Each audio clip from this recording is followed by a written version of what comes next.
예,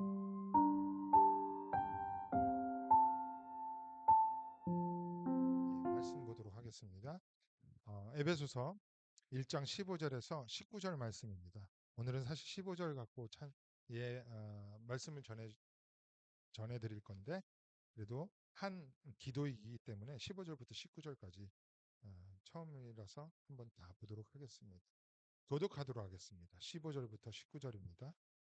이로 말미암아 주 예수 안에서 너희 믿음과 모든 성도를 향한 사랑을 나도 듣고 내가 기도할 때에 기억하며 너희로 말미암아 감사하기를 그치지 아니하고 우리 주 예수 그리스도의 하나님 영광의 아버지께서 지혜와 계시의 영을 너희에게 주사 하나님을 알게 하시고 너희 마음의 눈을 밝히사 그의 부르심의 소망이 무엇이며 성도 안에서 그 기업의 영광의 풍성함이 무엇이며 그의 힘의 위력으로 역사하심을 따라 믿는 우리에게 베푸신 능력의 지극히 크심이 어떠한 것을 너희에게 알게 하시기를 구하노라. 아멘. 네, 오늘은 그리스도인의 표지인 믿음과 사랑이라는 제목으로 말씀을 전달해 드리도록 하겠습니다. 에베소서 1장은 크게 두 부분으로 나뉩니다. 첫 부분은 3절에서 14절까지 지난 3개월 동안 살펴본 기독교 복음의 핵심인 하나님의 행하심입니다. 그리고 두 번째 부분은 오늘부터 살펴볼 15절부터 23절까지의 내용인데 여러분들의 성경책에도 기록되어 있듯이 바울의 기도에 해당하는 부분입니다. 3절에서 14절까지 한 호흡으로 하나님의 행하심을 찬양하는 내용을 기록하였다고 말씀을 드렸는데 15절부터 23절 역시 바울은 한 호흡으로 이렇게 기도를 하고 있는 거예요. 저는 오늘부터 이 바울의 기도를 몇 주에 걸쳐서 말씀을 드리려고 합니다. 특별히 이 바울의 기도는 모든 기독교인들의 기도의 모델이라고 할 수 있습니다. 오늘은 15절 말씀을 중심으로 조금 전에 말씀드린 설교의 제목과 같이 그리스도인의 표지인 믿음과 사랑에 대해서 말씀을 드리고 다음 주부터는 참된 그리스도인은 어떤 기도를 할 수밖에 없는지에 대해서 몇 주에 거쳐서 말씀을 드릴 때 우리의 기도 생활에 많은 유익이 있기를 바랍니다. 설교 제목에 이 표지라는 단어를 사용했습니다. 표지라는 것은 영어로 마크예요. 그러니까 흔적이라고 하는데 사전적 의미로는 표시나 특징으로 어떤 사물과 다르게 구별되는 무엇을 말하는 것입니다. 그러니까 그리스도인의 표지라는 것은 그리스도인이 아닌 다른 사람과는 다르게 구별되는 어떤 특징이며 표지라고 할 수 있을 거예요. 그렇겠죠? 표지라는 단어는 그렇게 어려운 단어는 아닌데 우리가 일반 생활 가운데는 사용하지 않기 때문에 잠깐 말씀을 드렸고 15절을 보시면서 말씀을 나누도록 하겠습니다. 15절입니다. 함께 읽을까요? 시작.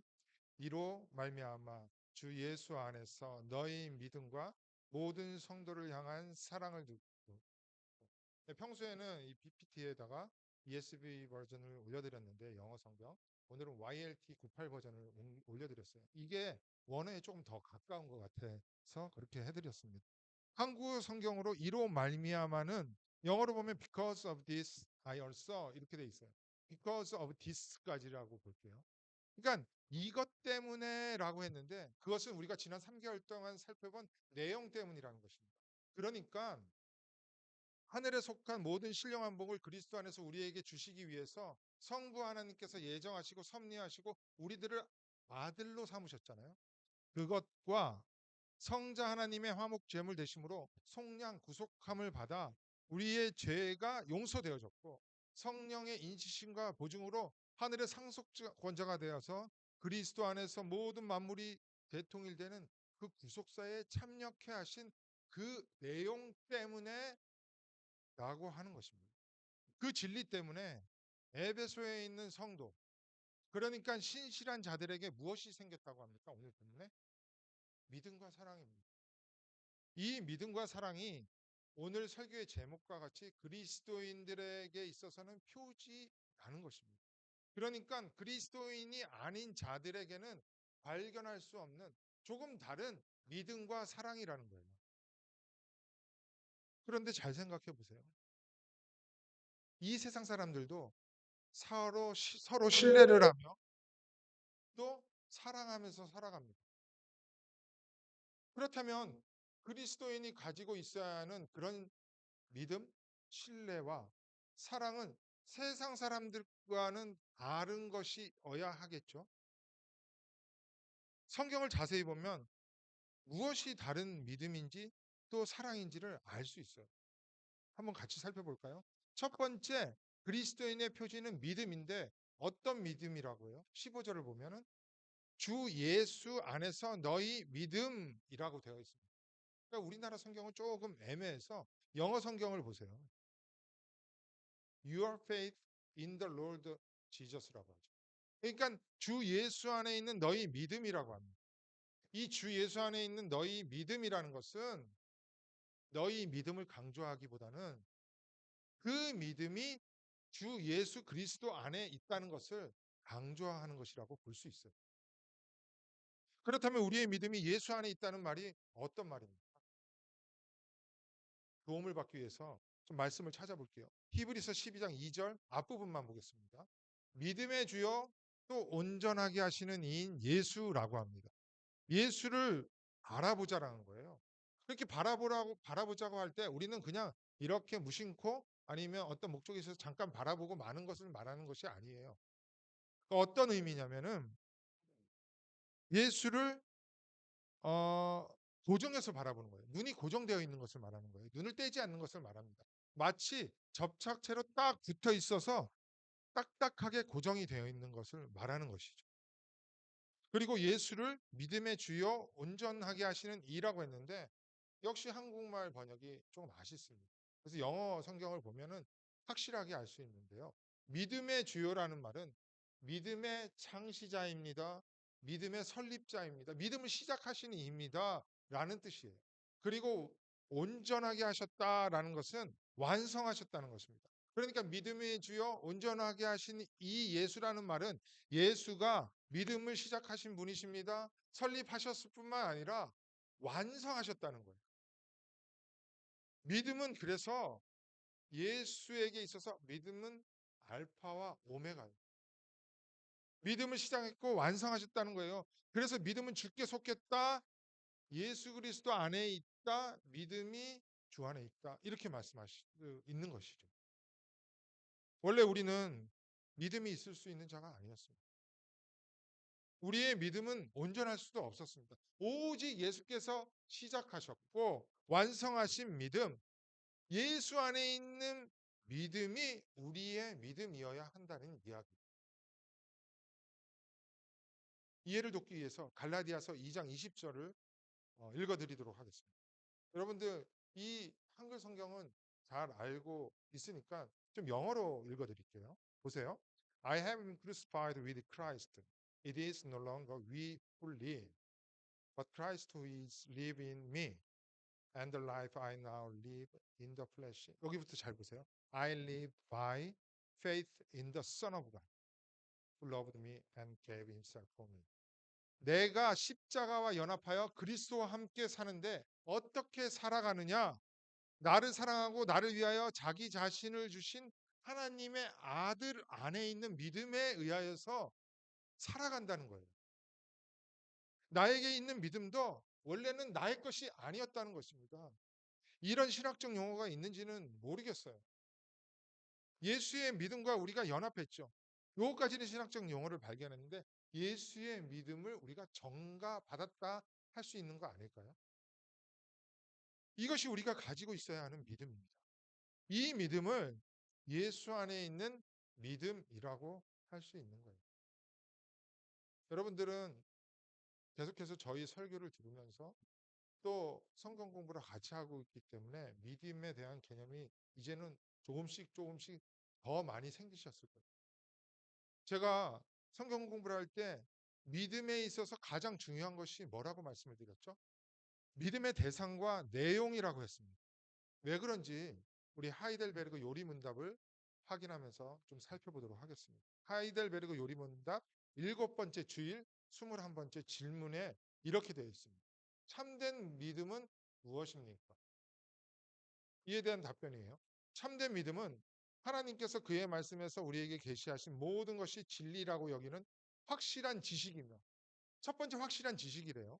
그 다음에 동시에 성령께서 복음으로서 내 마음속에 일으키신 굳은 신뢰입니다.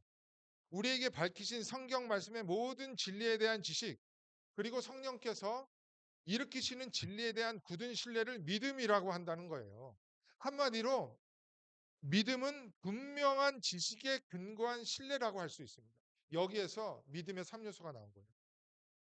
지식, 동의, 신뢰. 그러면 이렇게 질문하시는 분이 있을 수도 있습니다. 목사님, 하이델베르그 요리 문답이 성경 자체는 아니잖아요. 우리가 그것을 배우고 또 익혀서 믿을 필요가 있나요? 충분히 할 수 있는 질문이죠. 성경을 너무나 사랑하기 때문에 할 수 있는 질문이라고 생각을 합니다. 우선 답변을 해드리면 하이델베르그 요리 문답을 우리가 배우고 그것을 따르는 것은 매우 유익합니다. 왜냐하면 이 하이델베르그 요리 문답 안에 있는 모든 내용들은 성경과 동떨어진 것이 아니라 성경의 여기저기에 흩어져 있는 어떤 특정한 주제들을 일목요연하게 정리를 해가지고 성경의 그 틀, 도리라고 할 수 있죠. 그것을 우리가 잘 취득할 수 있도록, 획득할 수 있도록 배웠던 교육부의 교재였습니다. 하이델베르그 요리 문답뿐만 아니라 웨스트민스터 소요리 문답, 신앙고백서 전부 다 그렇습니다. 그러니까 정리를 할게요. 참된 믿음은 단순한 자기 확신 정도를 말하는 것이 아니라 성경의 지식에서 출발하여 우리에게 주신 하나님의 형상인 지적인 부분이 인격적인 동의를 하여서 마음으로 신뢰를 하고 우리의 삶에 그 말씀의 내용이 전부 다 드러나는 것, 그것을 행하며 사는 것까지를 믿음이라고 하는 것입니다. 믿음은 덮어놓고 나는 믿어. 확실해. 내 믿음이 좋아. 이렇게 하는 것이 아닙니다. 무엇을 믿고 어떻게 확신하냐, 어떤 것을 확신하느냐가 더 중요한 거예요.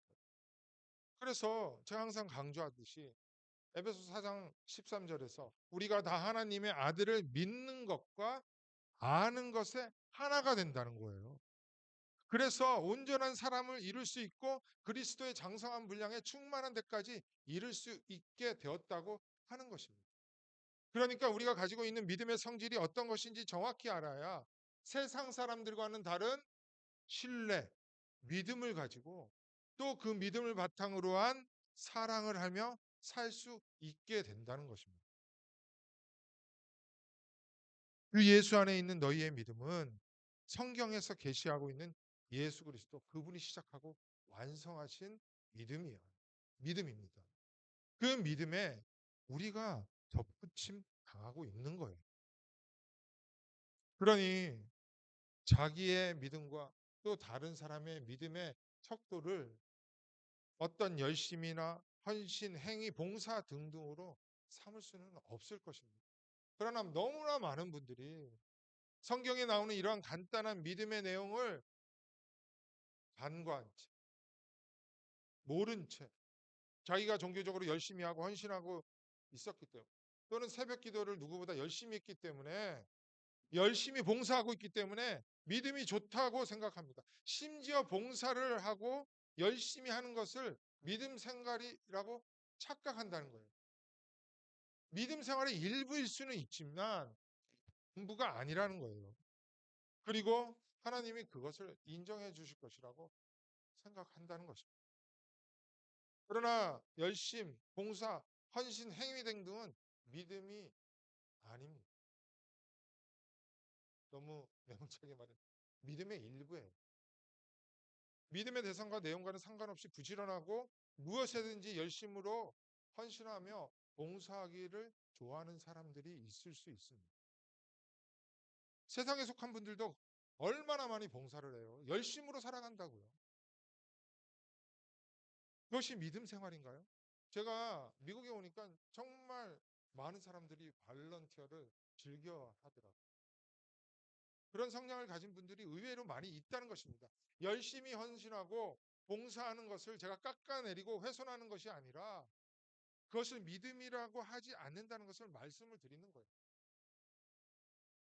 그리스도인의 첫 번째 표지인 믿음이라는 것은 예수 그리스도 안에 있기 때문에 저와 여러분은 일평생 믿음 생활하면서 우리 믿음의 원천이며 대상이신 예수 그리스도를 더욱더 알아가려고 하는 것이 첫 번째 믿음 생활이어야 한다는 것입니다.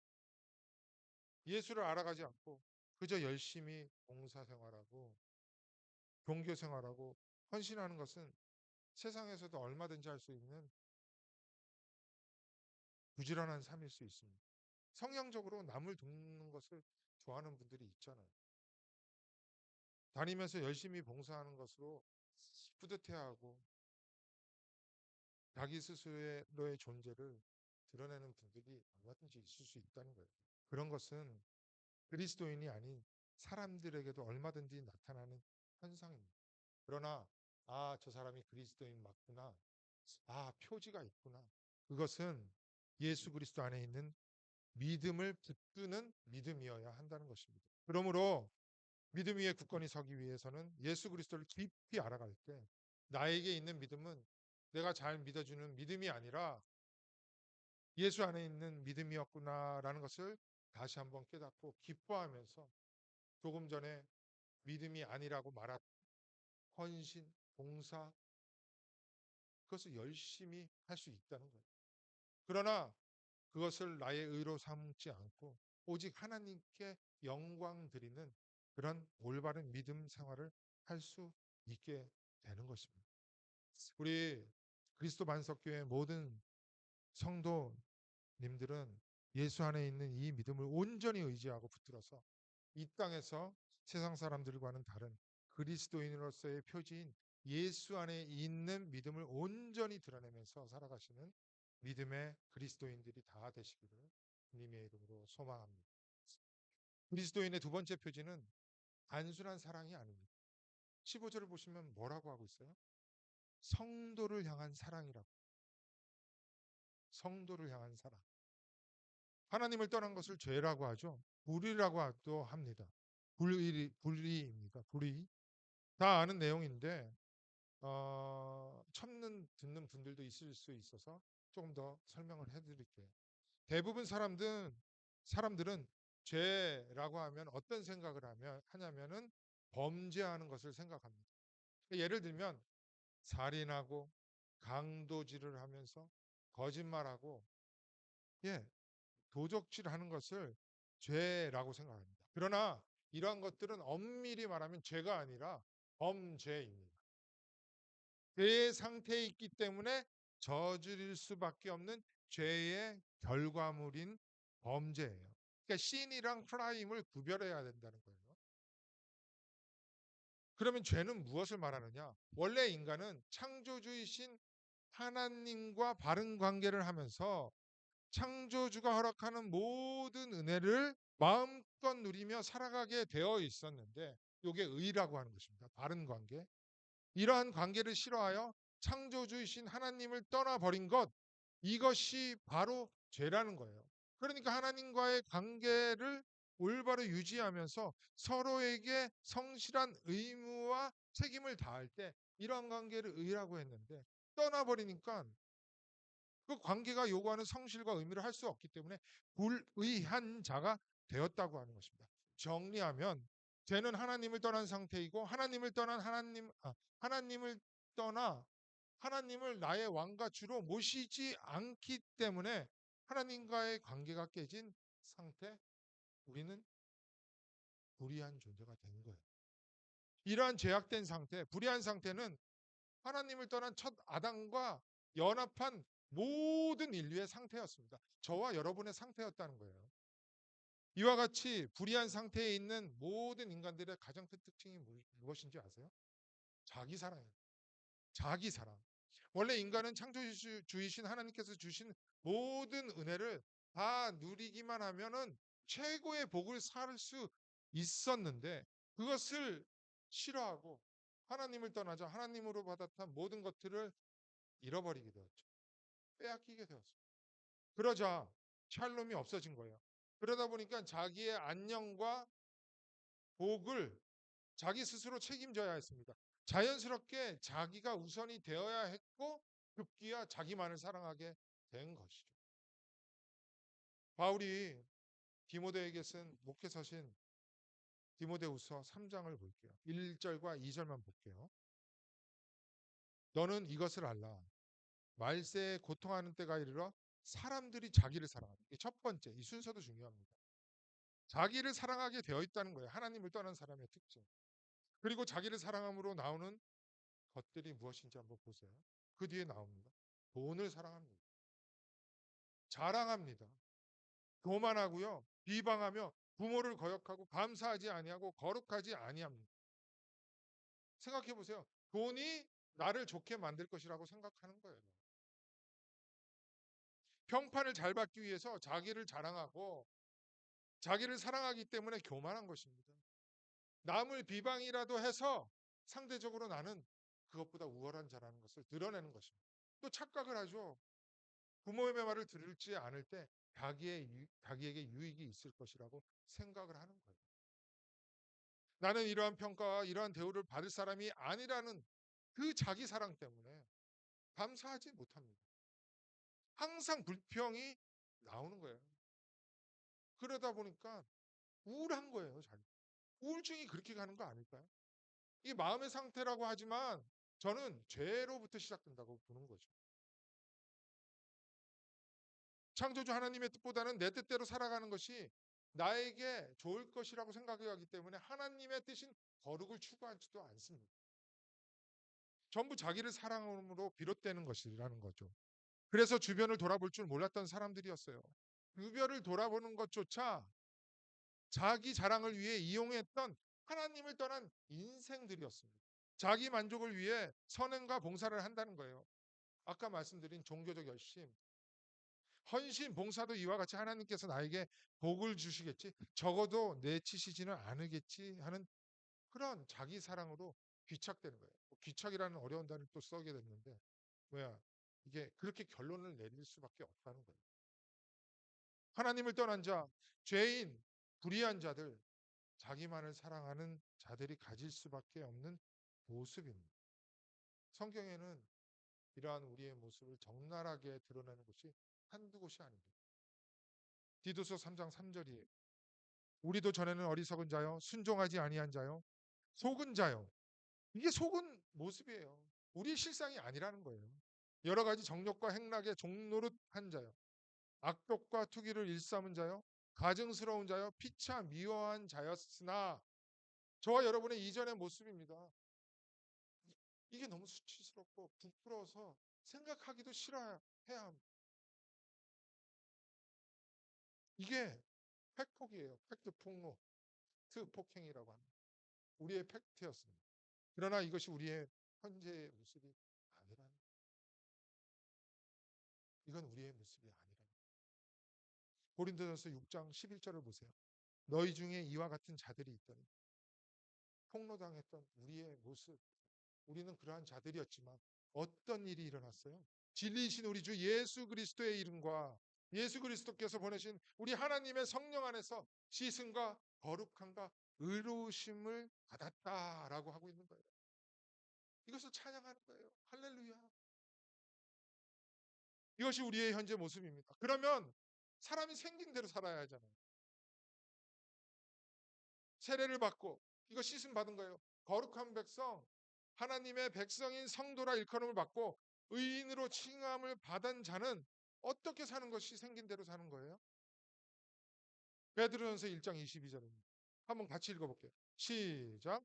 너희가 진리를 순종함으로 너희 영혼을 깨끗하게 하여 거짓이 없이 형제를 사랑하게 이르렀으니 마음으로 뜨겁게 서로 사랑한다. 하나님을 떠나 있을 때, 진리를 떠나 있을 때는 자기를 사랑하며 자기를 책임져야 했기 때문에 남을 생각하지 않았어요. 전부 이기적이며 욕망뿐이었습니다. 죄악들을 내어놓게 되어 있었어요. 그런데 진리를 알게 됩니다. 하나님과 예수 그리스도 그분을 알게 되었고 예수 그리스도가 보내신 성령으로 인하여서 더욱더 진리가 밝혀져 가지고 우리는 순종할 수밖에 없게 되어 말씀을 따라 살다 보니까 우리가 깨끗하게 되는 거예요. 거룩입니다. 이것이 바로 하나님과의 관계가 올바르게 되는 의로운 관계가 되는 것을 말하고 의로운 관계에서 주어지는 하나님의 은혜가 나의 삶의 실상으로 넘치다 보니 나에 대해서 걱정 안 해도 돼. 하나님이 다 책임져 주시니까. 그러다 보니 옆에 사람을 돌아보게 되는 거예요. 하나님께서 허락하신 형제잖아. 그를 사랑할 수밖에 없는 거예요. 뜨겁게 서로 하나 되어서 사랑하는 것입니다. 요한일서 3장 23절. 그의 계명은 이것이니 곧 그 아들 예수 그리스도의 이름을 믿고 믿는다는 거 지금까지 생각했죠? 이식동이신데 그 결과 어떻게 살아간대요? 그가 우리에게 주신 계명대로 서로 사랑할 것이다. 서로 사랑하는 것은 우리가 그리스도인 맞습니다라는 표지라는 거예요. 어떤 율법 선생님이요 예수께 물었습니다. 선생님 많은 율법이 있잖아요. 그 율법 중에서 최고 되는 율법 그게 무엇일까요? 예수님이 대답했습니다. 다 아시는 말씀이에요. 너의 마음과 목숨과 뜻을 다해 주 너의 하나님을 사랑하라. 이것이 첫째 되는 계명이라고 말씀합니다. 그리고 나서 거기서 멈추지 않아요. 예수님은 굳이 두 번째 계명에 대해서도 말씀해요.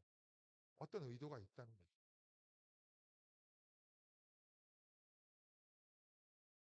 굳이 말씀을 하지 않아도 이 말씀을 하는 거예요. 뭐라고 해요? 내 이웃을 내 자신과 같이 사랑하라. 뜨겁게 서로 사랑하라. 주님은 의도적으로 이 두 번째 계명을 말씀하신 후 둘째가 아니라 첫째 되는 것과 둘째 되는 것이 하나이다 같다라고 말씀하십니다. 그리고 이 두 계명이 온 율법과 선지자의 강령이라고 합니다. 영어로 보면 커맨드먼트, 명령이라고 합니다. 이 강령이라는 말이 좀 점잖게 표현하면 어떤 단체, 그냥 교회라고 말했어요. 말할 수 있겠죠. 기본적인 입장이나 방침을 말하는 거예요.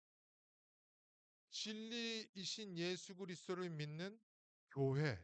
그 교회는 서로를 향하여 사랑하고 뜨겁게 사랑하는 것이 하나님을 사랑하는 것과 똑같다. 이것이 기본적인 입장이 되어야 되고 우리가 살아가는 방식이어야 한다는 거예요. 이것이 첫째요, 둘째가 아니라 하나라는 것입니다.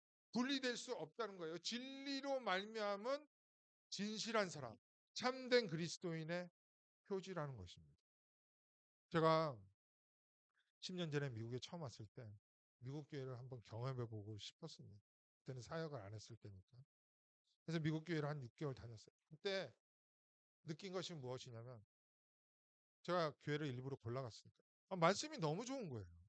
영어는 다 안 들리더라도 신학적 프레임으로 이렇게 들리는 게 몇 가지가 있는데 이 구약을 특별히 이사야를 예수 그리스도 중심으로 풀어주는데 너무나 좋습니다.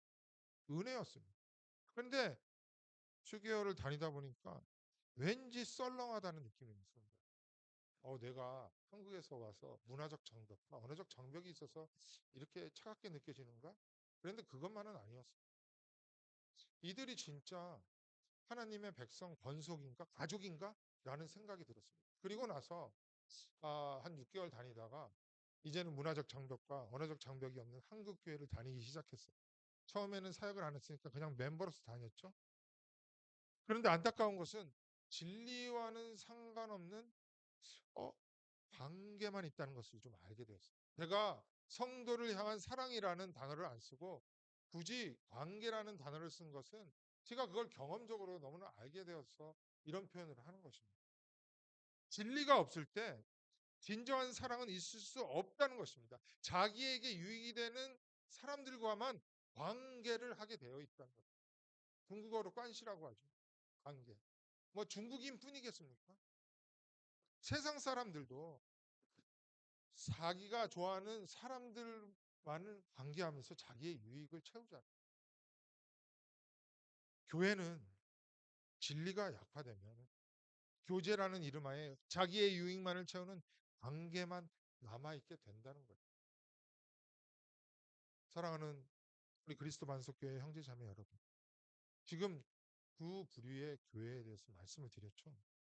저와 여러분은 우리 교회가 어떤 교회가 되기를 소망합니다. 아마 두 교회 다 원치 않으실 거예요.